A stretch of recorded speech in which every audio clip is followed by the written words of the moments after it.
but I'm massive on fasting. It's been a real game changer for me.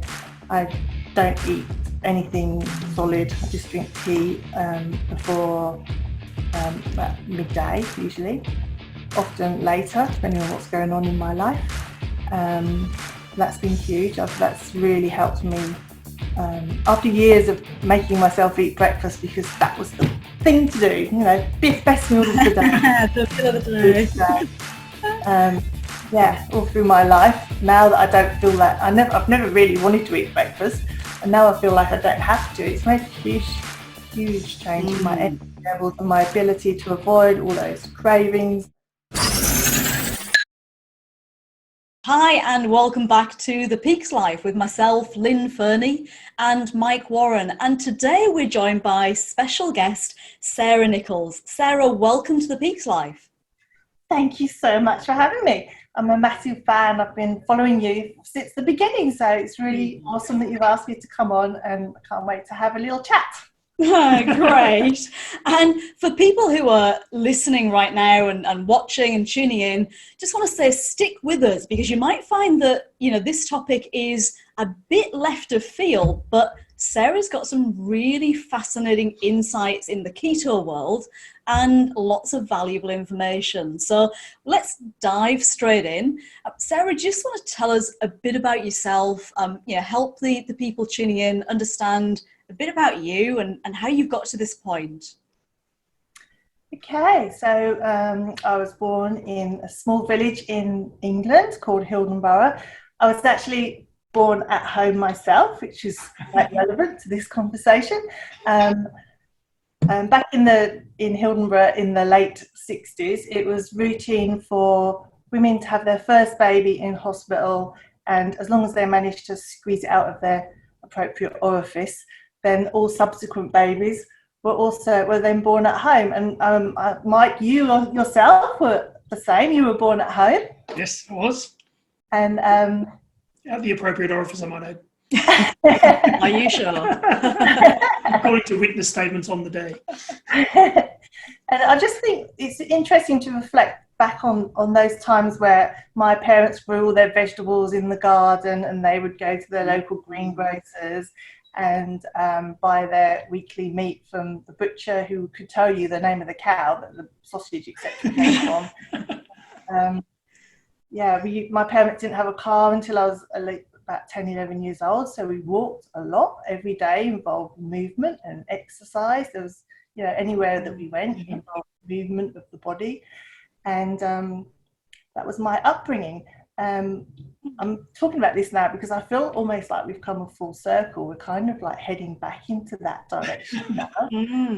I'm now buying all my groceries from the farmers market, and the pillars of wellness that we talk about every week here on the Peaks Life is focused again about eating well, moving, etc. But I digress, sorry.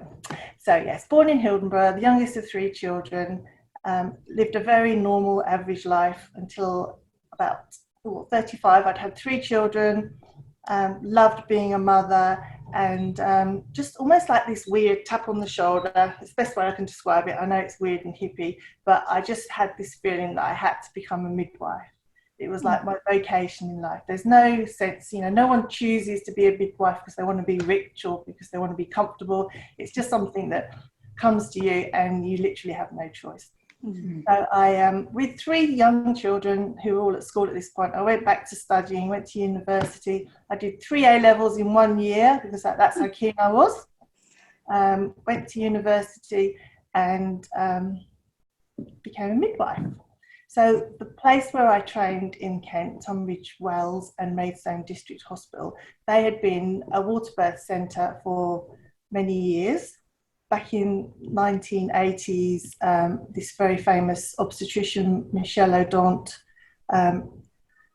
introduced the option of birthing in water. He had a very holistic birth centre over in France, and they recorded a programme, which was just on the local news, about how he had noticed that women, as soon as you put them into a bath when they were in labour, they instantly relaxed, and often the babies were born very easily, very shortly afterwards.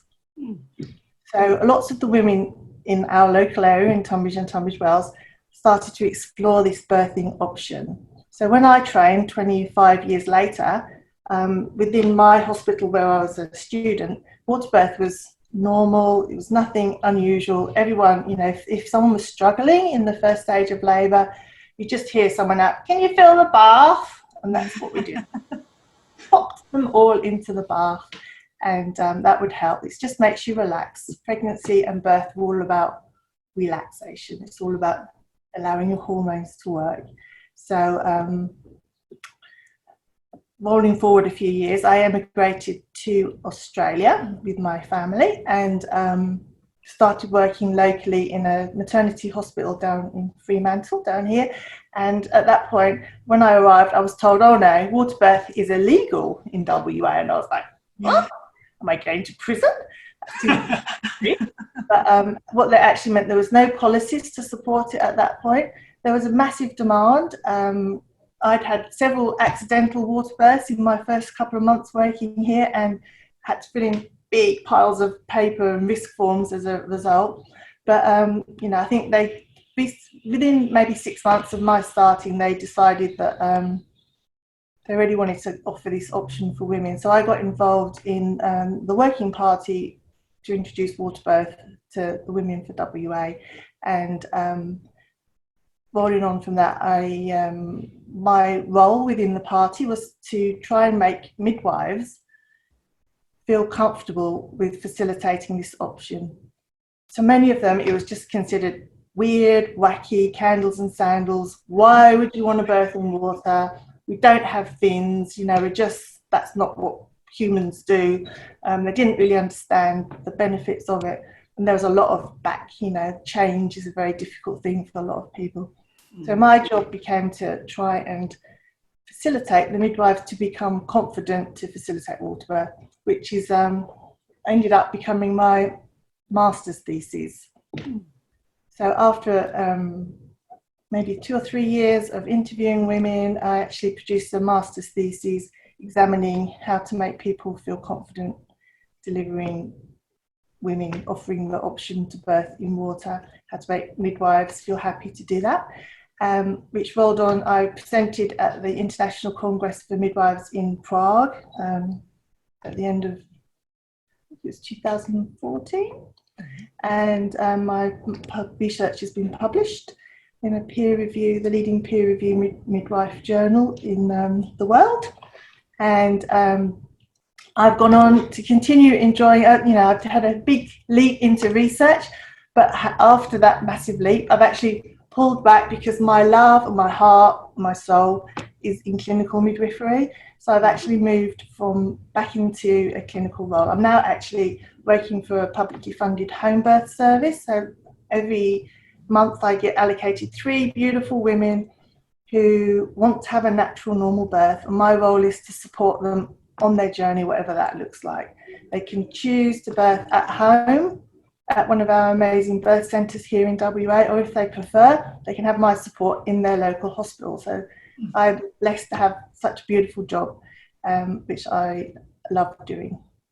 That's a very cool story, Sarah. So, few questions, because I think there's some really interesting things that you said. And the first one was around the benefits of the water birth. So just run back through that for us. So if somebody's looking at the birth options, and and you were talking to them, what sort of things would you be saying to them? What are the benefits that they would experience during that birthing process? There's so many, from so many different angles. As I mentioned, relaxation is key. Having a baby naturally, if you can relax and all your receptors that your adrenaline and your cortisol work on are the same receptors that your pregnancy hormones, the oxytocin that helps you to labour, they're all on the same plane. So if we can make you relax, then your oxytocin works well. When you put someone into water and they've been labouring for a few hours, you can literally see the relief on their face. It's like, it's just so relaxing for them. It's warm, helps everything to stretch out. You've got the buoyancy of the water, which helps you to be able to move beautifully around into different positions as your body dictates. If you're in a pool, this is really interesting, particularly in a hospital situation. If someone's in water within a hospital, so socially it's unacceptable to enter a room when someone's in the bath. Okay. If you're in lithotomy in a birth room with everything hanging out, the doctors will happily walk through backwards and forwards. But if you're in a pool, they will not politely and they'll wait. So your privacy is much better protected when you're sitting in a pool. And when the baby's born, this is really interesting because the baby is in water inside you already. So you've got this amniotic fluid surrounding the baby. So the baby is moving from a water situation through more water and then out, rather than when you birth, the head comes straight out into the cold. So you've been in a nice warm 36-degree bath for 9 months.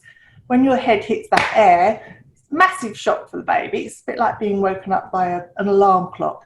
Whereas if you pass gently through the water into more water and then up gently into your mother's arms, just your head is above the water. It's like being woken up by a cup of tea and your mum in the morning rather than the alarm clock. It's just watch them sort of gently come to life.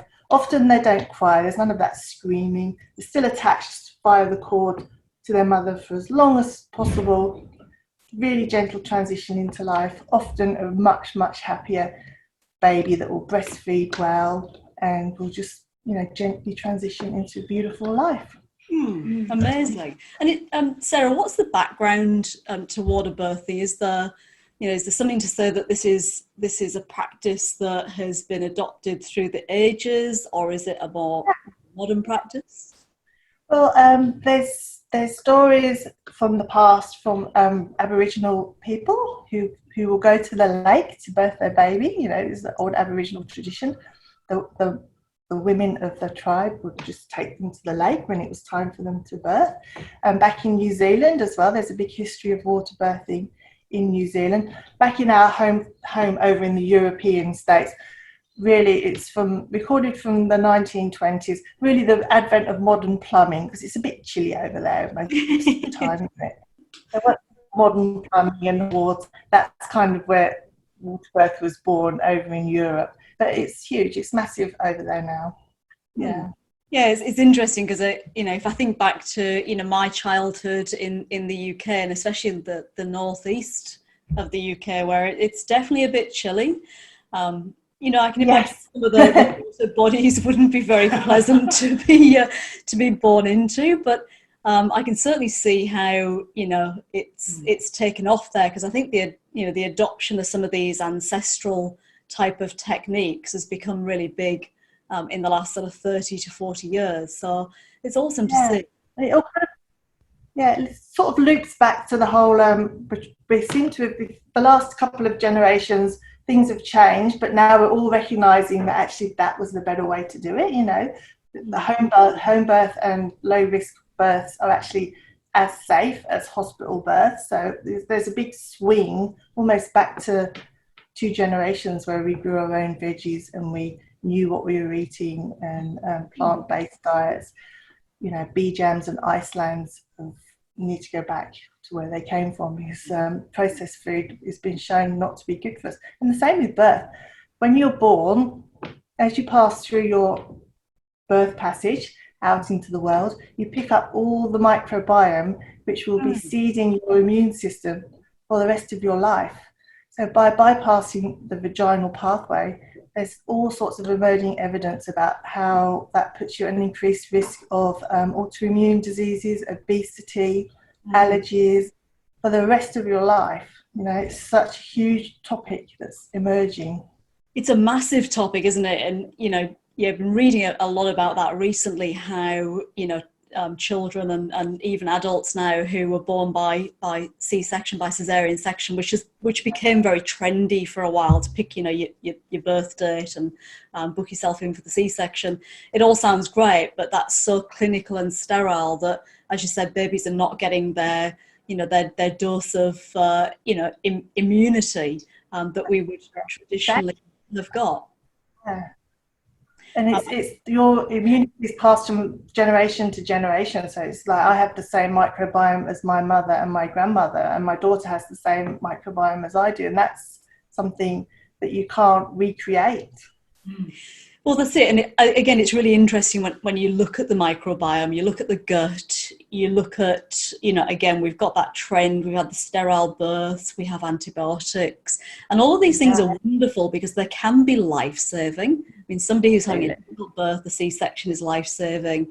The antibiotics can be absolutely life-saving, but when they're used in the wrong way or to excess, and they're just wiping out what we now understand to be a really critical part of our health, which is that gut microbiome.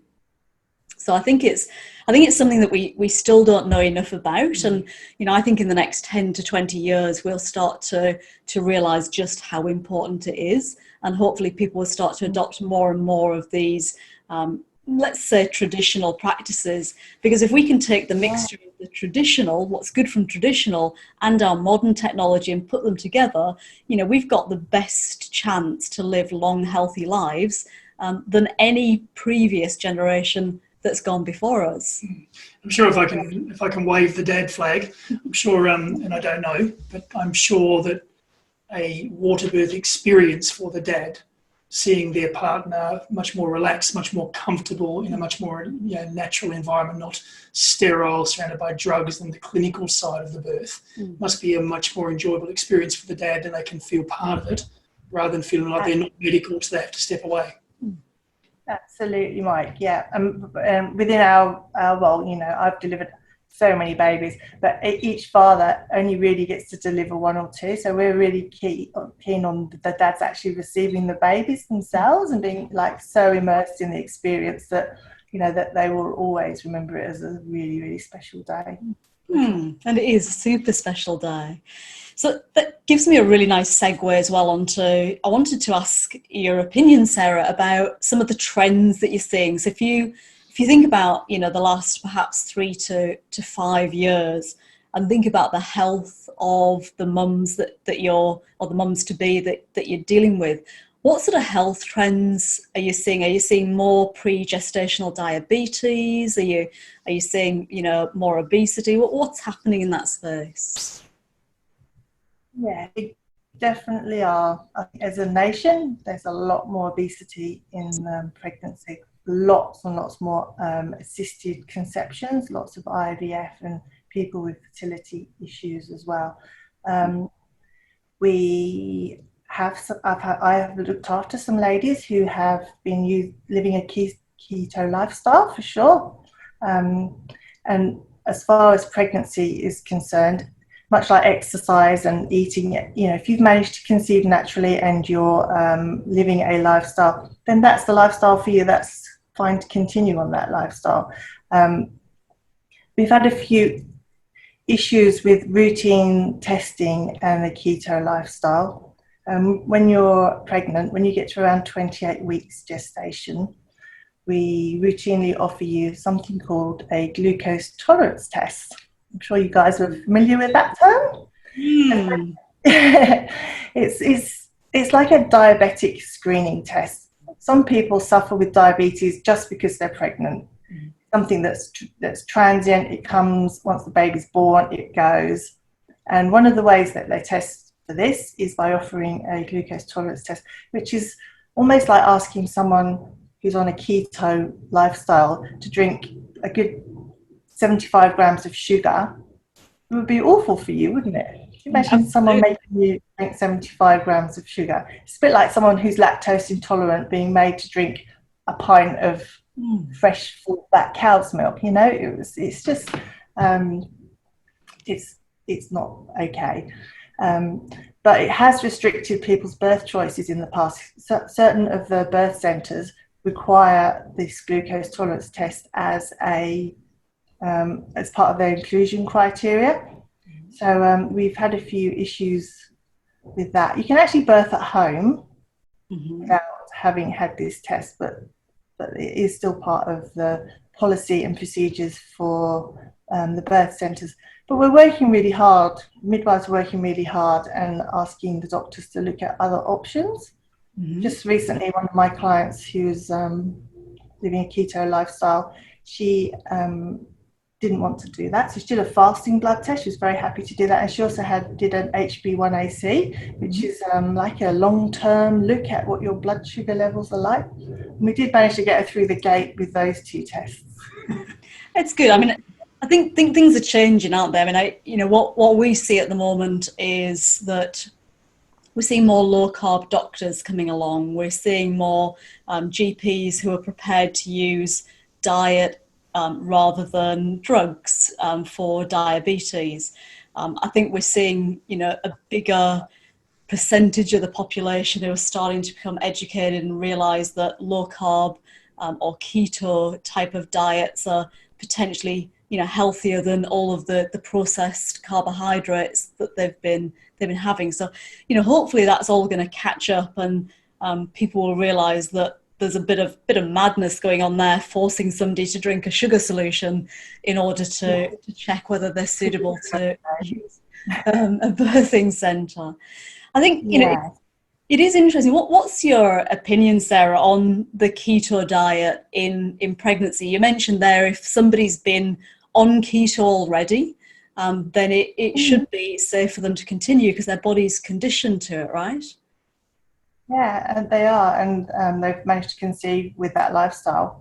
I have actually found that some women, their bodies take over. Your earth suit will take over when you're pregnant, and whatever you think in your mind is often not the thing that comes up first. So a few of my keto lifestyle people have actually come in and said, nah, I'm sorry, I have been eating carbs. My body has been craving certain foods, and that's what they need to. Often it's fruit rather than the starchy grains, etc. Your body's very good at telling you what it needs when you're pregnant. And women who are living a lifestyle that's based around wellness tend to be very good at listening to what their body's requirements are. I think that's really an interesting point, Sarah, that we find with the people that we work with. One of the biggest aspects we talk to people about is tuning in and listening to your body, because it's really good at telling you, as you said. And I think our natural signals get very confused when they're bombarded by sugar all the time. Once you've cut sugar out, people then start to tap in, they start to listen to their body's innate intelligence. They're able to understand, I'm craving chocolate. Okay, that's magnesium. I'm craving something salty. Yeah, I'm lacking in sodium. I've got a bit of a water balance issue. It may be potassium. So people are starting to get that level of, of understanding of what the cravings mean.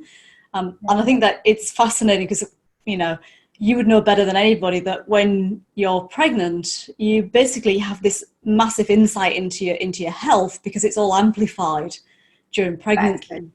And so I guess one of the pieces of advice to people is to listen to the body, as you just said. What are the cravings? Don't be, regimented. If you're on keto, great, you've done really well, you've done the right thing for your body. But if your body's craving, there's probably a biological or a chemical reason for it, and you need to listen to that. Yeah, I couldn't agree more. That's basically, it's interesting when you have got gestational diabetes, the diet that the doctors put you on is a very low carb diet. So, there's a lot of recognition that that is actually what is good for you. It's very controlled in the carb department. The lifestyle that is enforced on people with gestational diabetes. Yeah. If someone's eating that way anyway, then it can only be doing you good. That's it. And I think it's interesting what you said there as well, Sarah, that often when people are craving, it's that if they're craving carbs in pregnancy, they may be going more for the fruits. Because again, if we think back into the ancestry, what would we have found? We'd have probably found some fruits or maybe some honey or something like that. It wouldn't have been the starchy foods because they have to be cooked. So, way back 100,000, 200,000 years ago, they wouldn't have had that ability. So they'd have gone for the things that are easier to eat, like the berries that they might have gathered by the wayside. I think it's quite fascinating how, from a guy, doing the guy perspective again, how many guys like myself never thought about or could analyse my tolerance to different foods before keto. We've recently taken a bunch of guys through a challenge, and not only have they got great results, but their sensitivity and their understanding as they've transitioned from probably a carb-heavy diet to keto, their understanding of the impact of different foods on their body is really quite outstanding for guys to say, I ate this and felt this way. I tried this, but it didn't agree with me, whereas generally guys just tend to hoe into food. And we don't think about how each piece of food affects our body. So there's this real cleanness about keto where the sugar's gone, the carbs are gone, and you actually can tap into the intolerances that each of the foods has on your body, which is really quite interesting. Yeah. I'm going to segue us into another area now, Sarah. So we've talked a lot about the birthing and the water births and pregnancy, but what about your own health and wellness, Sarah? Have you got special routines or things that you regularly do to make sure that you stay healthy, well and grounded? Yes. Yeah. Working within, I'm on call 24/7. Life balance is so important for me to be able to do the job. We have to put our own oxygen masks on first, really work hard at our own resilience, and self-care is huge. I've been on a bit of a journey. It's probably started maybe 2 years ago. I did a 28-day detox 2 years ago, mainly to lose weight, I'll be honest. But it was the sort of detox where if you went to see a naturopath, this is what they do. Basically, I cut out dairy, I cut out gluten, alcohol and sugar. And with probably about 2 weeks into it, yes, I'd lost lots of weight, but I couldn't believe how well I felt. My reflux that I'd been suffering with for years beforehand, completely gone.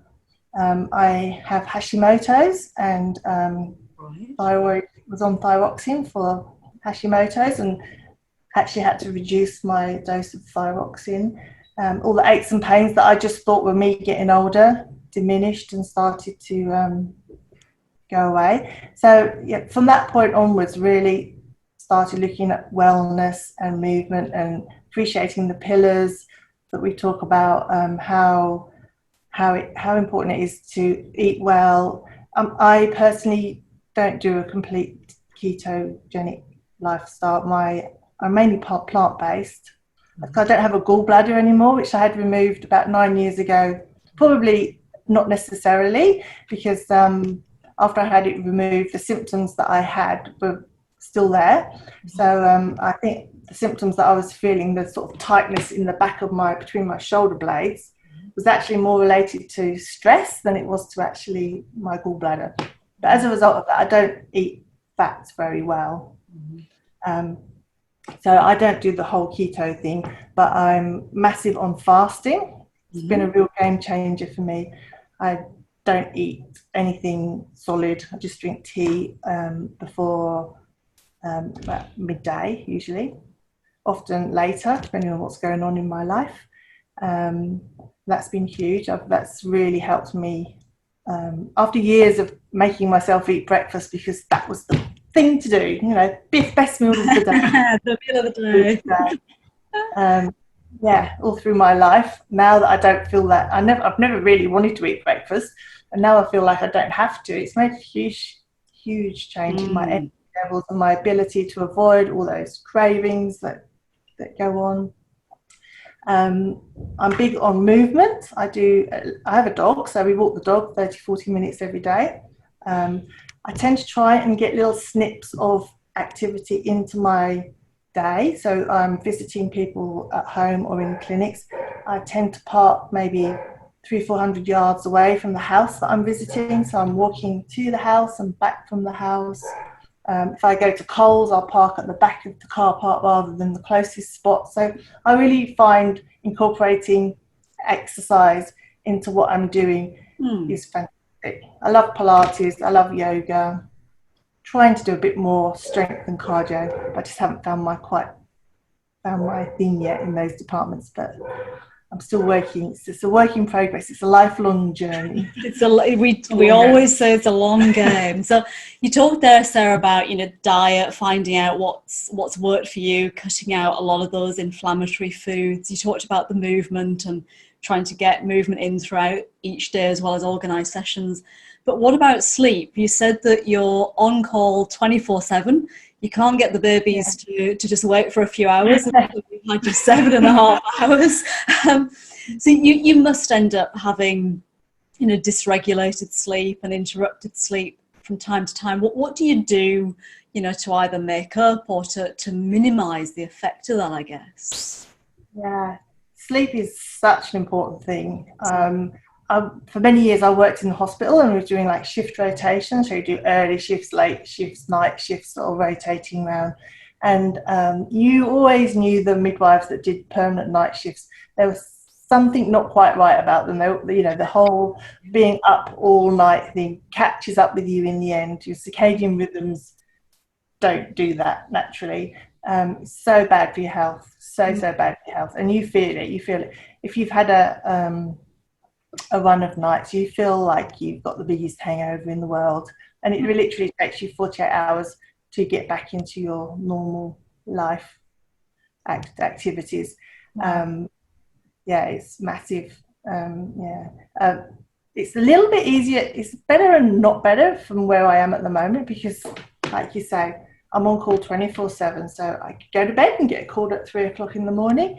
And it's always a joy because it's someone's having a baby, and it's usually someone that I know well, so it's always great to be getting up and leaving the house, exciting to go and be with them in that period. So the actual working bit's fine, it's the recovery bit that takes its toll. What do we do? I'm allowed to work 18 hours in 24. As long as we've had a break of 12 hours. So it's quite an extended period of time that most people wouldn't be asked to function within. We have lots of training in it. We do have sleep experts come to work and chat to us. Apparently green apples are very good for keeping you awake. Did you know that? That's to keep you awake, or it's to help you sleep? No, it's to keep you, if you're driving home after a long home birth, they tell you to take a green apple. There's certain hormones in the green apple, or some sort of pectins that are supposed to keep you awake and get you home. We're very kind to each other.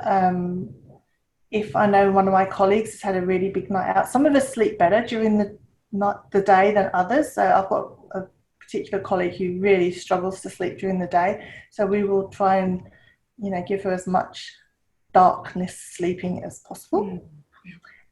There's no easy fix. It is hard, and I have to say that when I'm not being called to birth, I look after 3 women a month, so tops 3 full nights working a month. The rest of the time I sleep like a baby, and I prioritize sleep. My Garmin tells me I'm doing an average of 9 hours a night, so that's not bad. And I guess that's not bad. That's not bad at all. We'll just replay that 9 hours a night. That's pretty darn good, right? But I think it's actually a really important point, Sarah, is that you know that you're going to have disrupted sleep every now and then, maximum 3-4 nights a month. So what you're doing is you're making sure you get really good quality sleep and plenty of it for the rest of the month. And what that allows your body to do is to tolerate the occasional night where you don't get such good sleep. But you've taught it to sleep. You've taught it, look, I'm going to go to bed. I'm going to get a good night's sleep, 9 hours every night. So when if you have a disrupted night, it's easier to get back into the routine. The body's got the cues, it's got the consistency. And I think, as you said, a lot of people working shifts, it's a real killer for them. It affects their health. And so whatever you can do to get the best sleep you can, making sure the room's dark and cool, and you're not being disturbed by noise and all those things, all the good sort of hacks that you can do to ensure you get good sleep on the nights when you can get good sleep becomes really important. Yeah, and you do track it when you know that it's priority, and yeah, it becomes get a bit obsessed with it. I'm like, oh my gosh, I need to go back to sleep. I've only had 3 hours. You know, it does. Yeah, you do feel like you need to work to be in sleep credit rather than debit. Yeah. Optimally. Great way to look at it, right? You know, try and get into sleep credit so that if you need to sort of take that few hours, you can tolerate it. So some really interesting, you know, we've been off on all sorts of different paths there, Sarah, you know, from what life was like back in the UK, which, you know, I identify with, because I grew up in the UK in a fairly poor area. We didn't have a lot, and, you know, we didn't have cars, and we didn't have heating in our house, actually. So it was -10 quite often where I was in the UK. We didn't have indoor heating. We didn't even have an indoor toilet. We had to walk everywhere to vegetables. We literally, you know, we went everywhere by foot. And I think we were really healthy as kids and as teenagers and as young adults. And when I go back to that part of the UK now, it really horrifies me to see how unwell people are, how unhealthy they are, and, you know, how things have changed so dramatically. So I think, you know, from everything from your background in the UK through to the inspiration to become a midwife and then specialising in the water birth, through to diet, lifestyle, and making sure you get lots of sleep, I think there's some amazing tips for anybody who's tuning in, whether you're female, whether you're pregnant. There's just some really great information there. So I really want to thank you for coming on to the Peaks Live. Thank you. And we've learned a lot. I have learned that green apples are going to keep me awake if I need to drive home safely, so I like it. Yeah, so thank you for your time. It's been great to find sort of, I guess we know you obviously, but find what you do and your insights and your passion for wellness has really been quite amazing to see what you feel about wellness and the endorsement you give what we do and the pillars of wellness. It's been exciting to learn what you do, but also see and hear your passion come through the podcast. That's been great. Thank you. Thanks again, Sarah. We loved having you on the Peaks Life, and we hope that one day you'll come and join us again. Oh, absolutely. Thank you guys for all your hard work and for all the information you make freely available to everyone. You're awesome.